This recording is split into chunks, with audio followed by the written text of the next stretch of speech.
The real core question is, what constitutes a nation? What is it that makes Ukraine a nation? And in what sense is Ukraine fully justified in defending its national identity? When the Bolsheviks took over in 1917, they used national antagonisms. Among them, the most effective and merciless of the punitive regiments that they had at their disposal were the Latvian Rifles. They were, of course, those who supported Latvian independence. And in general, the Bolsheviks, when it was a question of breaking up the Russian Empire, were happy to encourage all kinds of national tendencies within the Russian Empire, of which there were many. After all, the Russian Empire was held together on the basis of Russification. The native languages were suppressed,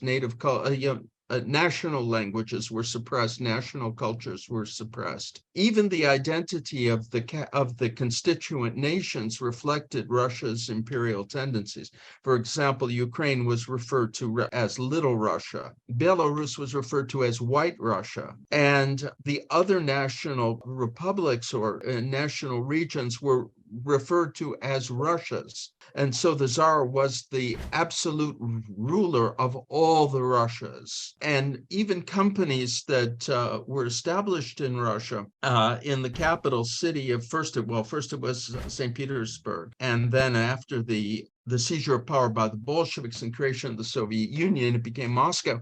They referred to the companies as the All-Russian Company. And this was particularly true before the Bolshevik seizure of power, but the habit continued, so that these countries were Russians, but somehow Russians with somewhat diminished status, because Russia had the right to dominate them. And it was taken for granted, really, in the culture, that Russia had a right to dominate, and that any type of rebellion should, in the national interest, be suppressed by force. After the Russian Empire collapsed and the Bolsheviks had strengthened their hold on power, the question arose as to how to reconstitute the country, because the Bolsheviks had no intention of releasing the national republics, whose anti-Russian sentiments they had done a great deal to encourage. And there was a debate on this subject between Stalin and Lenin. And Stalin, in this case, proved himself to be more of a great power imperialist even than Lenin. He held the view that all of the national republics should be considered to be part of republics of Russia. But Lenin, fearing the national sentiments that the revolution had unleashed, offered a different plan, which was ultimately adopted. The idea that the Soviet Union was not the recreation of the Russian Empire. It was, in his conception, a union of independent states that voluntarily joined the Soviet Union. And 100 years ago, in 1923, 4 of those states, Ukraine, Belarus, the Transcaucasian Republic, and Russia, formed what the union that they called the Soviet Union. And other national republics then became part of that. The idea being that these republics were socialist in content, but nationalist in form. In other words, Lenin very shrewdly understood that it's very dangerous to try to suppress a national culture, and that in the long run, the subject people will revolt. But he came up with a novel idea.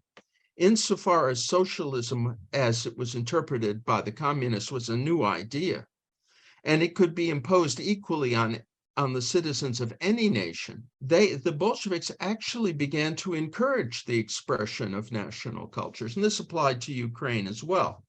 So as long as it was a communist party subordinated to the Central Committee of the Communist Party in Moscow, that was making decisions in Ukraine. He was perfectly content to allow the publication of newspapers in Ukrainian, the encouragement of the Ukrainian language, and all of this in the 1920s began to take place. The universities began to offer instruction in Ukrainian, and as they did not do before, and Ukrainian became an official language in Ukraine. The problem was that communism, as imposed from Moscow and enforced by the Ukrainian authorities, actually, it didn't necessarily have to destroy the language or the culture or the music or the art, because it destroyed the morality.